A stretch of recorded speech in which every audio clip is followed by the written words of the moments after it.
ధన్యమైన ఈ ఆదివారపు దినమున ఆయన సన్నిధికి విచ్చేసి ఉన్న మీకందరికీ ఈ పరిచర్యలో మీ సహకారం అందిస్తూ పరిచర్యను ప్రోత్సహిస్తున్నటువంటి వారికైతేనేమి, విశేషంగా ఈరోజు ఈ ఆరాధన కొరకు ఆలయాన్ని సిద్ధపరిచే విషయంలో, అలాగే సౌండ్ సిస్టమ్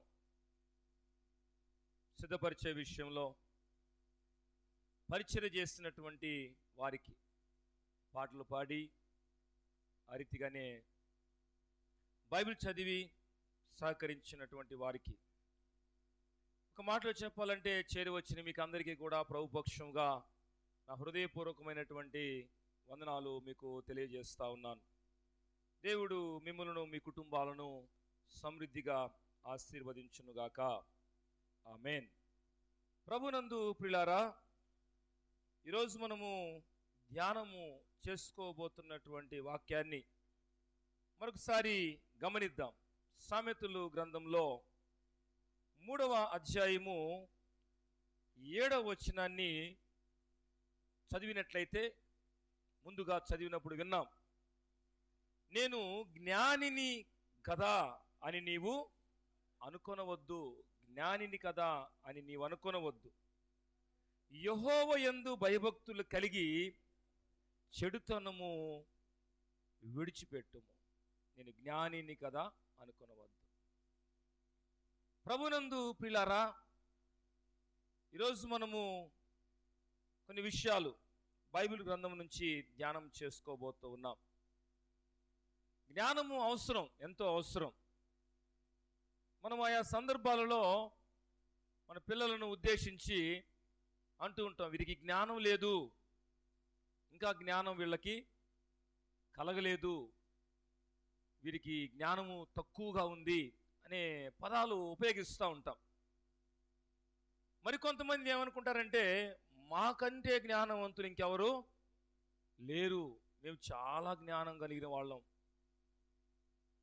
కొన్ని పర్యాయాలు కొన్ని మోసాలు చేసేవారు కూడా అనుకుంటారు, ఎంత చాకచక్యంగా మేము మోసం చేసాం వాళ్ళని, మోసపోయారు వాళ్ళు, మాకెంత జ్ఞానం ఉంది అనుకునేటువంటి వారు కూడా లేకపోలేదు. ఈరోజు అసలు నిజంగా జ్ఞానులు ఎవరు, జ్ఞానము కలిగిన వారంటే ఎవరు? పరిశుద్ధ బైబిల్ గ్రంథం నుంచి కొన్ని విషయాలు మనము ధ్యానం చేసుకుందాం. ఎవరు జ్ఞానులు? దానికి ముందుగా మనము ఒకసారి యాకోబు పత్రికలో 1వ అధ్యాయము 5వ వచనాన్ని చదువుదాం. మీలో ఎవనికైనను ఏమి కొదువుగా ఉంటే, జ్ఞానము కొదువుగా ఉంటే అతడు దేవుని అడగవలెను, అప్పుడు అది ఎవరికి? ఎవడైతే నాకు జ్ఞానం లేదని అనేక రకాలుగా మనల్ని అవమానపరుస్తూ ఉన్నప్పుడు, హేళన చేస్తూ ఉన్నప్పుడు, నిజంగా మనకు జ్ఞానం కావాలి అనుకుంటే మనం ఎవరిని అడగాలి? దేవుణ్ణి అడగాలి. మీలో ఎవరికైనాను జ్ఞానము కొదువుగా ఉన్నాడలా అతడు దేవుణ్ణి అడగాలి, అది ఆయనకి అనుగ్రహించబడుతుంది. ఈరోజు జ్ఞానిని కదా మనం అనుకోవద్దు, జ్ఞానము దేవుడు ఇవ్వాలి, మనం పొందుకోవాలి. అసలు ఈ జ్ఞానము అంతయు కూడా ఆయన దగ్గర నుంచి మనం పొందుకోవాలి. కాబట్టి కొలస్సీ పత్రికలో కూడా చూస్తే,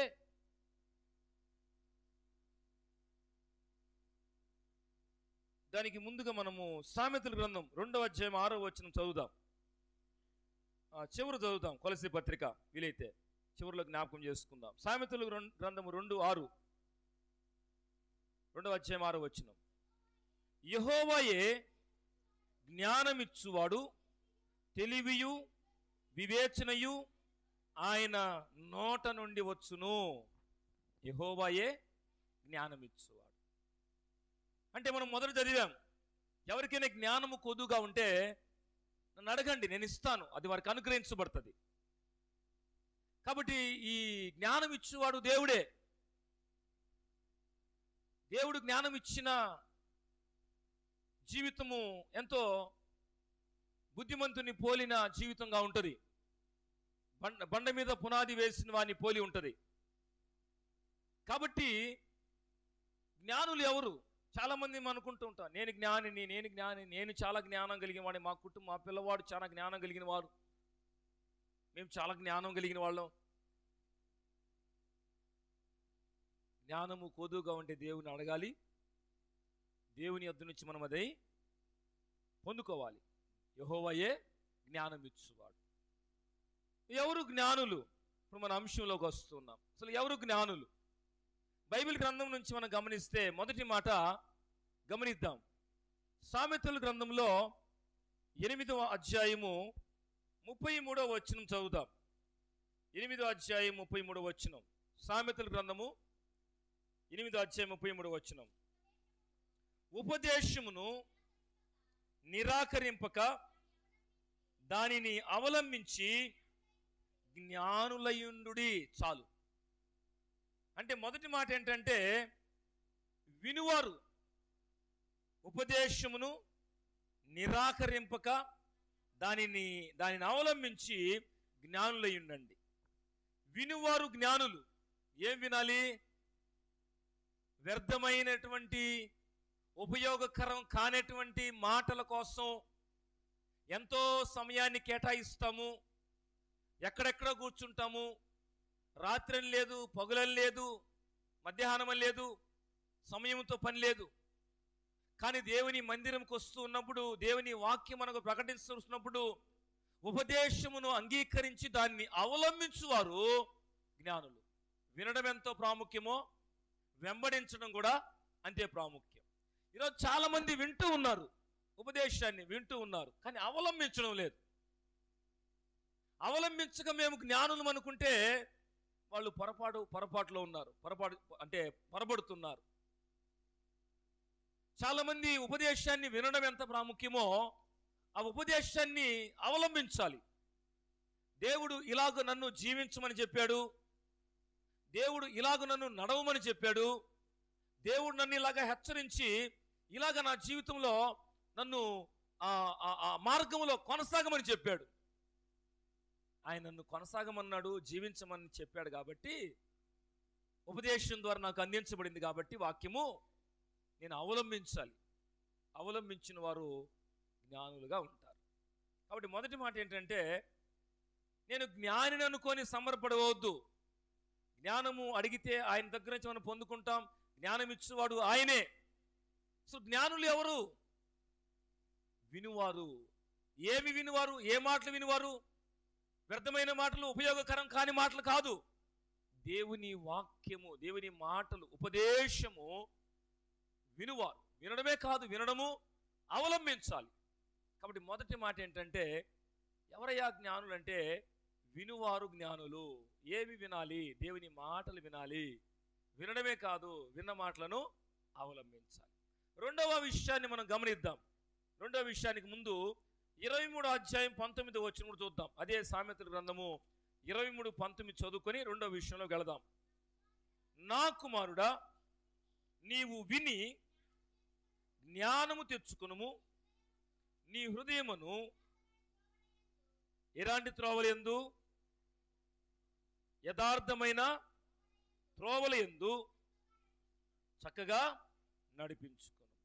అవును ప్రభునందు పిల్లారా, మాటలు మనము గమనిస్తూ ఉంటున్నప్పుడు మన జీవితాల్లో జ్ఞానము తెచ్చుకో. మళ్ళీ చదువు ఆ మాటను. నా కుమారుడా, నీవు విని జ్ఞానము తెచ్చుకునుము, నీ హృదయమును యథార్థమైన త్రోవలయందు చక్కగా నడిపించుకొను.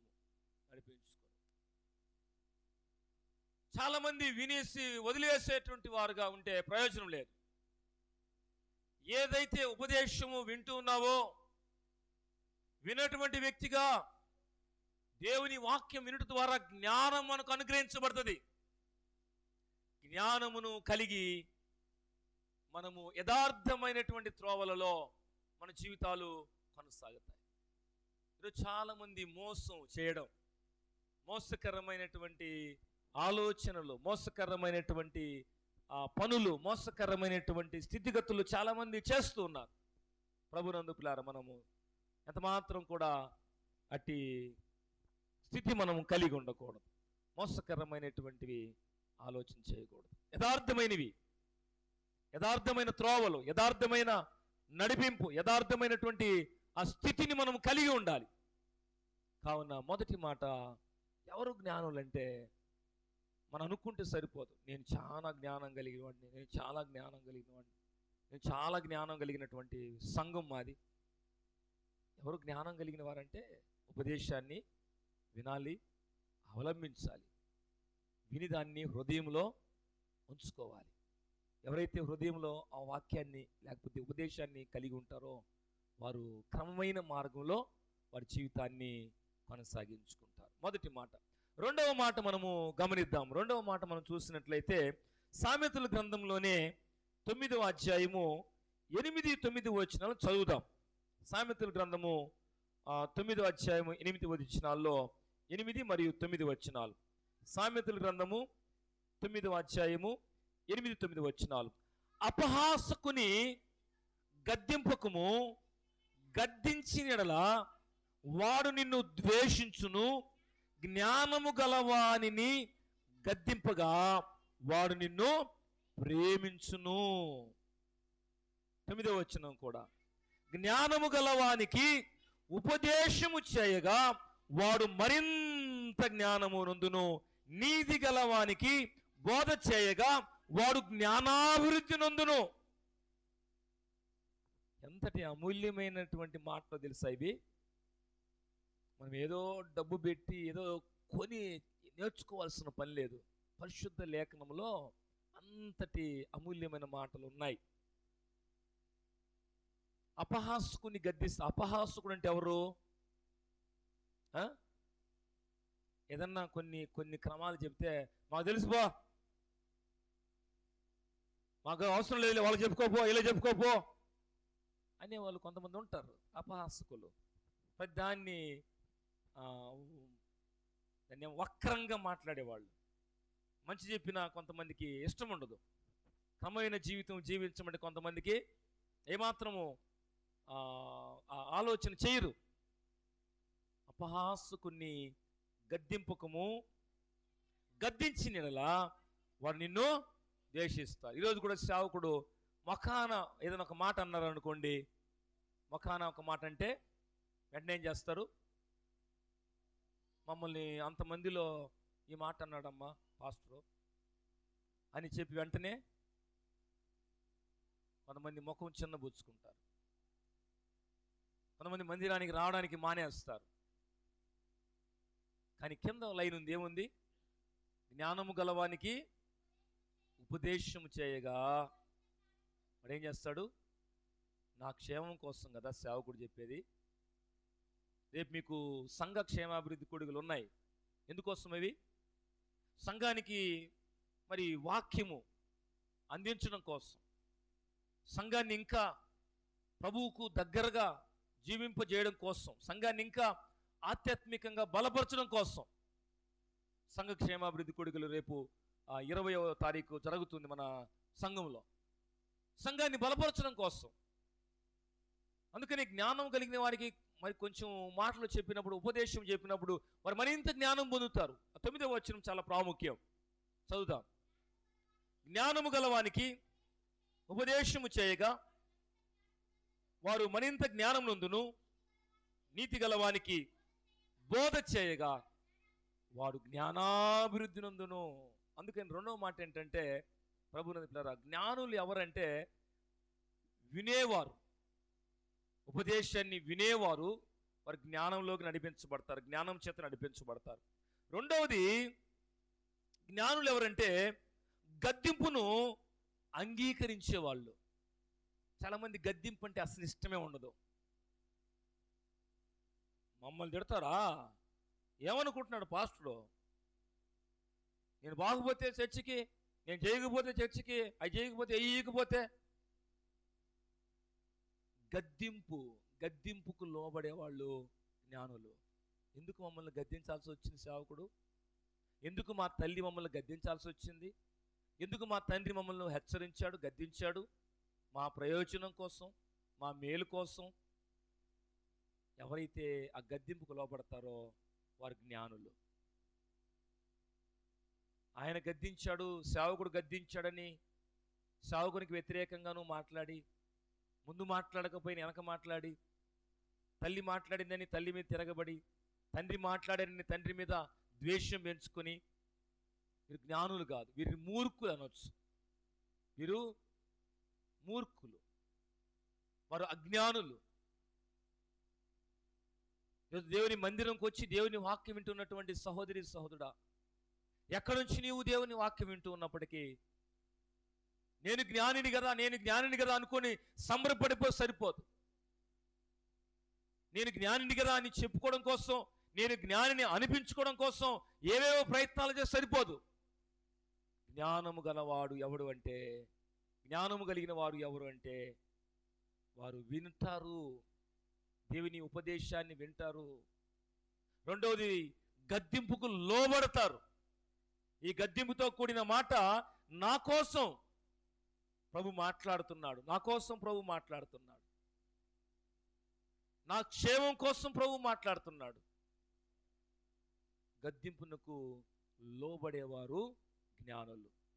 రెండవ విషయం. మూడవ విషయాన్ని గమనిద్దాం. మూడవ విషయాన్ని గమనించినట్లయితే సామెతల గ్రంథంలోనే 10వ అధ్యాయము మొదటి వచనాన్ని చూద్దాం. సామెతల గ్రంథము 10వ అధ్యాయం మొదటి వచనం. జ్ఞానము గల కుమారుడు తండ్రిని సంతోషపరచును, బుద్ధి లేని కుమారుడు తన తల్లికి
ఫలాని సంబంధికులు ఇలాగా పాపములో ఉన్నారు.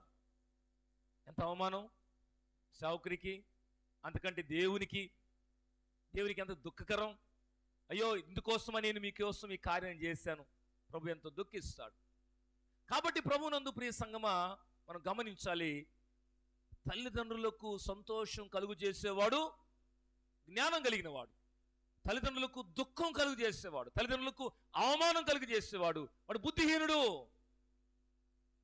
బుద్ధిహీనుడు బుద్ధిహీనుడు ఏదో బుద్ధిహీనతలో ఉన్నటువంటి జీవితాలకు మన జీవితాలు ఉండడం ప్రభుకి ఇష్టం కాదు. ఏదో బుద్ధిహీనమైన సంఘముగా మనం ఉండకూడదు. బుద్ధిమంతులుగా మనము అలాంటి నడిపింపులోకి వెళ్ళాలి. బుద్ధి కలిగినటువంటి సంఘము ఎలాగా ఉంటుందంటే, బుద్ధి కలిగిన కన్యకలకు పోల్చినటువంటి సందర్భాన్ని మనం గుర్తు చేసుకోవచ్చు. వారు బుద్ధి కలిగి ఉన్నారు, వారికి సంతోషం ఉంది. ప్రభు పిలుపుని వెళ్ళినప్పుడు సంతోషంగా అంగీకరించి అందులోకి ప్రవేశించగలిగారు. ఈరోజు మనం కూడా ఒకరోజు ప్రభు పిలుస్తాడు. ఆయన రాకడ ఎప్పుడో మనకు తెలియదు. అలాంటి సమయంలో సంతోషంగా ఆయనతో ఉండేటువంటి ఆ స్థితిని మనం కలిగి ఉండాలి. కాబట్టి ఈరోజు మనం, నేను జ్ఞానిని కదా, ఎంత చక్కగా సేవకుడిని మోసగించాను చూడు. వెళ్ళింది ఒక దగ్గరకైతే ఇంకొక మాట చెప్పాను సేవకునికి. నేను చేసిన పని ఒకటైతే ఇంకొక రకంగా సేవకుడిని మోసగించాను. సేవకుడిని మోసగిస్తున్నావు అని అనుకుంటున్నావు, నిన్ను నువ్వు మోసగించుకుంటున్నావు. ప్రియమైన వాక్యం వింటున్న సహోదరి సహోదరుడా, దేవుడిని మోసగిస్తున్నా అనుకుంటున్నావు, మనల్ని మనము మోసగించుకుంటూ ఉన్నాం. ఎవరినో మోసగిస్తున్నాం అనుకుంటున్నాం. మనకు మనం మోసపోతూ ఉన్నాం. ఒక మాట చెప్పాలంటే మనం కూర్చున్న కొమ్మను మనము నరుక్కున్నట్లే, దయచేసి మనము తవ్విన గొంతులో మనం పడినట్లే. కాబట్టి తల్లిదండ్రులకు సంతోషం కలుగు చేసేవాడు ఆ పిల్లలు, వారు ఆ సంతోషం కలుగు చేసేవారు జ్ఞానం కలిగిన వారు. ఈరోజు సేవకునికి సంతోషం కలుగు చేయాలి సంఘం. ఎట్లా సంతోషము సేవకునికి? ఏదో ఇవ్వడమో లేకపోతే పెట్టే విషయంలోనో ఈ ప్రక్కన పెడదాం. ఇదిగో ఈ సంఘానికి దేవుని వాక్యం ఇలా బోధించబడింది, ఆ వాక్య ప్రకారం ఉపదేశ ప్రకారం వారు విని జ్ఞానం తెచ్చుకుని గద్దింపుకు లోబడి సరైనటువంటి క్రమములో, యథార్థమైన క్రమములో, వంకరమైనటువంటి క్రమంలో కాకుండా క్రమమైనటువంటి జీవితంలో వారు జీవిస్తున్నారు. ప్రభు రాకడ కోసం సిద్ధపరచబడుతున్నారు. వారి జీవితాన్ని యథార్థమైన మార్గంలో నడిపించుకుంటారన్నప్పుడు సేవకుడు ఎంతో సంతోషపడతారు. ఈరోజు చాలా మంది సేవకులు వారి యొక్క సంఘ బిడ్డల విశ్వాసుల గురించి మరొకరు చెబుతూ ఉన్నప్పుడు ఎంతో వేదన పడతాడు. అయ్యో ఫలాని అమ్మాయి ఇలాగా మరి పాపంలోకి వెళ్ళిపోయింది, అయ్యో ఫలాని యవనస్తుడు ఇలాగా లోకంలో కలిసిపోయాడు, అయ్యో ఫలాని కుటుంబం ఇలాగా ఎంతగానో దేవునికి దూరమైన జీవితం జీవిస్తుంది. అయ్యో వారు చర్చికి వెళ్ళేవాళ్లే, వారు దేవుని మాటలు వింటున్నవారు, ఎందువల్ల తెలియదు బలహీనులయ్యారు, కారణం తెలియదు, పాపంలోకి వెళ్ళిపోయారంటే ఎంతో వేదన సేవకునికి. సేవకుని ఎంతో నిందించాల్సిన, గాయపరచాల్సిన అవసరం లేదు. ఆ సంఘము బలహీనమవుతుంటే, పాపంలోకి వెళ్ళిపోతుంటే ఎంతో బాధకరం. కాబట్టి ఈరోజు మనం ఆత్మ సంబంధంగా చూస్తే, భౌతికంగా అక్షరార్థంగా చూస్తే, తన తల్లిదండ్రులకు సంతోషము కలుగు చేసేవాడు జ్ఞానం కలిగిన వాడు. ఈరోజు సేవకుడు పరిచర్య కాపరికి సంతోషం కలిగి చేసే సంఘంగా మనము ఉండాలి. సంఘము సంతోషాన్ని సేవకునికి కలుగు చేయాలి. దేవునికి అంతకంటే ఎక్కువగా సంతోషాన్ని కలుగు చేయాలి. ఆయనకు మహిమకరంగా, ఎందుకంటే బైబిల్లో ఒక పాపి మార్పు చెందినప్పుడు పరలోకములో సంతోషమని రాయబడుతూ ఉంది. కాబట్టి 3 విషయాలు: ఎవరు జ్ఞానం కలిగిన వారు? వినువారు జ్ఞానం కలిగిన వారు. రెండవది, గద్దింపుకు లోబడువారు జ్ఞానం కలిగిన వారు. మూడవది, తల్లిదండ్రులకు సంతోషం కలుగు చేసేవారు జ్ఞానం కలిగిన వారు. 4వ విషయాన్ని చెప్పుకొని మనం ముగింపులోకి వద్దాం. సామెతల గ్రంథము 11వ అధ్యాయము 30వ వచనం చూద్దాం. సామెతల గ్రంథము 11వ అధ్యాయం 30వ వచనం. 11:30. నీతిమంతులు ఇచ్చు ఫలము జీవ వృక్షము, జ్ఞానము గలవారు ఏం చేస్తారంట? ఇతరులను రక్షిస్తారు. 4వ విషయం ఏంటంటే, ఆత్మలను సంపాదించువారు జ్ఞానం కలిగిన వారు. ఆస్తులు సంపాదించువారు కాదు. ఈరోజు ఆస్తిని సంపాదించడం కోసం అబద్ధం చెప్పే పరిస్థితి ఉంది, అన్యాయం చేసే పరిస్థితి ఉంది, అక్రమంగా దాన్ని పొందుకునే పరిస్థితి ఉంది. వాటిని సంపాదించుతున్న వారు ఈరోజు మనం ఏమంటున్నామంటే, చాలా జ్ఞానం కలిగిన వాడు ఆయన. వాళ్ళ కొడుకు అదిగో ఆ స్థలం తీసి పెట్టాడు, ఇదిగో కూతురికి అదిగో అక్కడ ఇంకొక ఇల్లు కొని పెట్టాడు, ఇదిగో అలాగా ఎలాగా సంపాదిస్తే ఏమి? ఎలాగైనా సంపాదించాడు. అక్రమంగా సంపాదించినవి, అన్యాయంగా సంపాదించినవి అవి అలాగనే పోతాయి, అవేం నిలబడవు. ఈరోజు ప్రభునందులారా, ఆస్తులను సంపాదించేటువంటి ఆలోచనతో కొన్నిసార్లు మనము ప్రభు యొద్దకు వచ్చినటువంటి మనం కూడా ఆత్మలో బలహీనమయ్యే పరిస్థితులకు వెళ్ళిపోతున్నా. ఈరోజు స్థానిక మరి పరిస్థితులు, అనేక పరిస్థితులు, మరి సమాజ పరిస్థితులు ఉన్నాయి. అలా ఉండకూడదు మనం. 4వది ఏంటంటే, ఎవరు జ్ఞానవంతులంటే ఆత్మలను సంపాదించేవారుగా ఉండాలి. ఆత్మల కోసము భారం కలిగి ప్రార్థన చేసేవారుగా ఉండాలి. అయ్యో వారు నశించిపోతున్నారు, వారు ప్రభువుని ఇంకా తెలుసుకోలేదు, వారు ప్రభు మందిరముకి ఇంకా వారు రావడానికి ఆ యొక్క అడ్డంకులు ఉంటున్నాయి. ఆత్మను రక్షించాలి మనం, ఏవేవో సంపాదించుకోవడం కోసం కాదు. ఒకవేళ నీ అవసరతలు నీకు ఉంటాయి, దేవుడు తీరుస్తాడు. కానీ ఆస్తులు సంపాదించే ఆలోచనలో, ఆ వేటలో పడిపోయి మన ఆత్మను కూడా పాడు చేసుకోవద్దు. ఆస్తుల సంపాదన, ఆస్తి కలిగిన వాడు, గొప్ప ఆస్తి కలిగిన వాడు పరలోక రాజ్యంలో ఉంటాడని చెప్పలేదు. నువ్వు ఆస్తి కలిగి ఉన్నా మన ఆత్మ పట్ల ఒక ఆలోచన, ఇతరులను కూడా రక్షణలోకి రావాలనే ఆలోచన కలిగిన వాడు వాడెంతో ధన్యుడు, జ్ఞానం కలిగిన వాడు.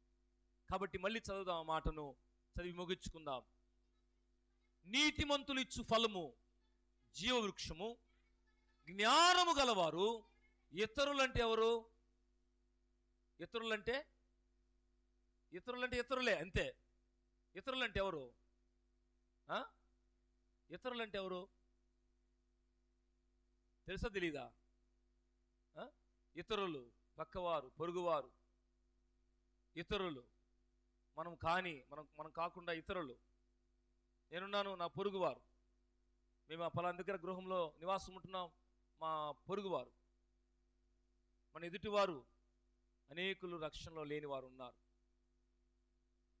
రక్షణ లేని వారు లక్షల మంది ఉన్నారు. మీలో ఎవరైనా నా వార్తను చెబుతారా? వారిని రక్షిస్తారా? పాట ఉంది, మంచి పాట. రక్షణ లేని వారు లక్షల కొలది ఉన్నారు. ఇతరులను రక్షించేటువంటి వాడు జ్ఞానం కలిగిన వాడు. తన ఆత్మను ఎప్పటికప్పుడు దేవునికి ఇష్టకరంగా ఉంచుకొని ఇతరుల పట్ల కూడా భారం కలిగి ఉండాలి, బాధ్యత కలిగి ఉండాలి. ఎవరెటు పోతే నాకేమిలే, నేను ఒక్కనే ప్రార్థనకు పోతాను. ఇతరుల పట్ల కూడా కొంత ప్రయాస, బాధ్యత, భారం కలిగి ఉండాలి. సరే, వారు వినలేదా, త్రోసివేస్తున్నారా, తర్వాత విషయం. కానీ చెప్పవలసిన బాధ్యత మాత్రం మన మీద ఉంది. చెప్పవలసిన బాధ్యత మనకు దేవుడు అప్పగించాడు. కాబట్టి 4 విషయాలు. ఎవరు జ్ఞానులంటే వినువారు. ఏమిటి? ఉపదేశం విని జ్ఞానాన్ని ఇంకా మనము పెంపొందింపజేసుకోవాలి. రెండవది ఏంటంటే గద్దింపుకు లోబడేవాడు జ్ఞాని. నేను జ్ఞానిని కదా, నేను జ్ఞాని అనుకోవద్దు. గద్దింపుకు లోబడాలి. దేవుని వాక్యం గద్దింపుతో కూడిన మాట చెబితే లోబడాలి. గద్దించితే అలగకూడదు, గద్దిస్తే ముఖం చిన్నబుచ్చుకోకూడదు, గద్దిస్తే ఈ వారం చర్చికి రాకుండా ఇంకొక చర్చికి వెళ్ళిపోకూడదు. గద్దింపు దేనికోసం? సరిచేయడం కోసమే. కోపం పెట్టుకునే సేవకుడు అరవడు, తిట్టడు, లేకపోతే కొట్టడు. సరిచేయడం కోసమే, క్రమపరచడం కోసమే, యథార్థమైన మార్గం నడిపించడం కోసమే. ఒక పొరపాటు చేస్తున్నప్పుడు సేవకుడు గద్దించడం ద్వారా అది నీకు క్షేమం, నువ్వు సరిచేయబడతావు అర్థం చేసుకుంటే. మూడవది ఏంటంటే తల్లిదండ్రులను సంతోషపరిచేవాడు. తల్లిదండ్రులకు సంతోషం కొన్ని కుటుంబాల్లో లేదు. కారణం పిల్లలు. తల్లిదండ్రులకు సంతోషం లేని కారణం ఏంటంటే పిల్లలే. ఈరోజు కొంతమంది సేవకులకు సంతోషం ఉండదు పరిచర్య పట్ల. ఎంత పరిచర్య చేస్తున్నాం, వారమంతా కూడా ఏదో ఒక కార్యక్రమాన్ని పెడుతున్నాం, కానీ ఆ సంఘంలో ఇంకా మార్పు లేదు. సేవకునికి సంతోషం ఉండడం లేదు కొన్ని సంఘాల్లో. ఈరోజు మనము సేవకునికి సంతోషం, ప్రభువుకు సంతోషం కలుగు చేసేవారుగా ఉండాలి. తల్లిదండ్రులకు సంతోషం కలుగు చేసేవారుగా ఉండాలి. నాలుగోది ఏంటంటే ఇతరులను రక్షించాలనేటువంటి వారు జ్ఞానం కలిగిన వారు. ఇతరులను రక్షించాలనేటువంటి తలంపు చాలా ప్రాముఖ్యం. కాబట్టి బైబిల్లో రాయబడుతున్న మాట ఒకసారి మనం కొలస్సీ పత్రిక 2వ అధ్యాయము 3వ వచనం చదువుకుందాం, ముగింపులోకి వద్దాం. కొలస్సీ పత్రిక 2వ అధ్యాయం 3వ వచనం. బుద్ధి జ్ఞానముల సర్వ సంపదలు ఆయనందే గుప్తమై ఉన్నవి. బుద్ధి జ్ఞానం సర్వ సంపదలు ఆయన గుప్తమై ఉన్నాయి. ఆ గుప్తమైనటువంటి ఆ యొక్క జ్ఞానము, బుద్ధి, సర్వము అన్నీ కూడా ఆయన ద్వారా మనము పొందుకోగలుగుతాం. రెండవ మాట మనం ఒకసారి చూద్దాం. ఎఫెసీ పత్రిక 3వ అధ్యాయము 19వ వచనం చూసినట్లయితే 3:19 ఒక మాట రాయబడుతుంది. జ్ఞానమునకు మించిన క్రీస్తు ప్రేమను తెలుసుకొనుటకు తగిన శక్తి గలవారు కావాలననియు ప్రార్థించుచున్నాను. జ్ఞానము కంటే శ్రేష్టమైంది దేవుని ప్రేమ. ఈరోజు ఈ మధ్యాహ్న వేళలో దేవుడు నిన్ను ఇంకా ప్రేమిస్తున్నాడు. కాబట్టే మనము జ్ఞానములోనికి నడిపించబడడం కోసం ఆయన ప్రేమతో ఈ మాటలు మనకు ప్రకటిస్తున్నారు. నేను జ్ఞానిని అనుకొని ఇంతకాలం నీవు అజ్ఞానంలో ఉన్నావేమో. ఉపదేశాన్ని వింటూ కూడా సరైన మార్గంలో జీవించక, గద్దింపుకు లోబడక, తల్లిదండ్రులకు సంతోషం కలుగు చేయక, సేవకునికి అవమానకరంగా ప్రవర్తిస్తూ జీవిస్తూ, ఆత్మల కోసం కాకుండా దేనికోసమో అది సంపాదించాలి, ఇది సంపాదించాలి. బైబిల్ ఒక మాట ఉంటుంది కదా, యాకోబు పత్రికలు అనుకుంటా బహుశా, నేడైనను రేపైనను ఒకనొక పట్టణమునకు వెళ్ళి వ్యాపారము చేసి లాభము సంపాదించుకుందామని చెప్పుకొని వారలారా, రేపేమి సంభవించునో మీకు తెలియదు.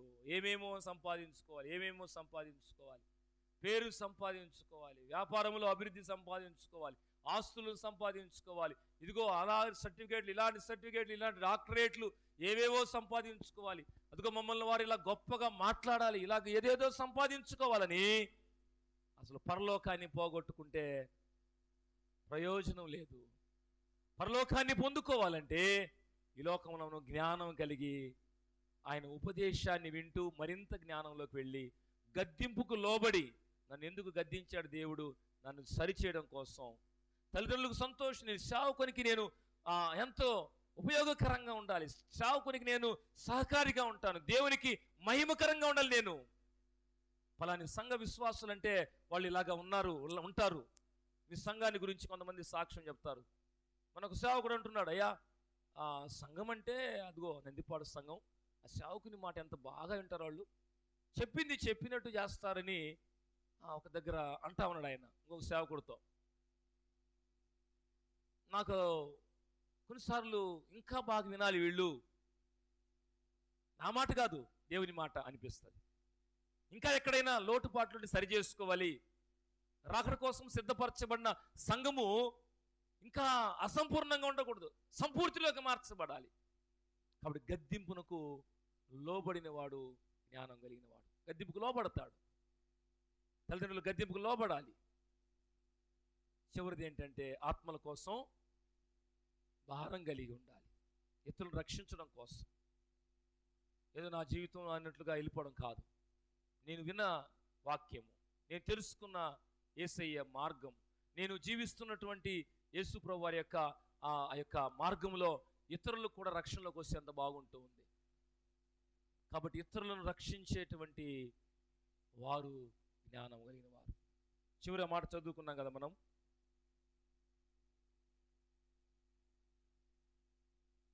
నీతిమంతులు ఇచ్చు ఫలము జీవ వృక్షము, జ్ఞానము గలవారు ఇతరులను రక్షిస్తారు. మన చుట్టుపక్కల అనేక మంది ఇంకా రక్షణ లేని వారు ఉన్నారు.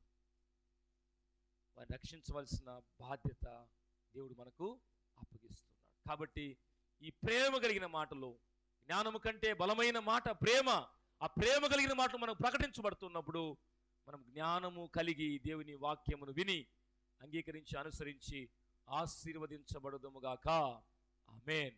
నేను జ్ఞానిని కదా నీవు అనుకుని ఇంతకాలం మోసపోతూ ఉంటే, అయ్యో జ్ఞానము అంటే ఆయన యందు భయభక్తులు కలిగి ఉండడము, ఆయన యందు భయభక్తులు కలిగి ఉపదేశము విని గద్దింపుకు లోబడి ఆ రీతిగా ఇతరుల క్షేమం కోసం ప్రార్థనాపూర్వకంగా జీవిస్తూ నా జీవితాన్ని దేవునిలో బలపరుచుకోవడం. అలాంటి నడిపింపుతో మనలందరినీ ప్రభు దీవించునుగాక. అలాంటి నడిపింపుతో మనలను దేవుడు ఆలోచింపజేసి ఆశీర్వదించునుగాక. ఆమేన్. దేవుడి మాటలు దీవించునుగాక. తల్ల ఉంచుదాం, కళ్ళు ముద్దాం, ప్రార్థన చేసుకుందాం. ప్రభువా, నీ విలువైన వాక్యం ద్వారా నీవు మాతో మాట్లాడేందుకు నీకు స్తోత్రాలు తండ్రి.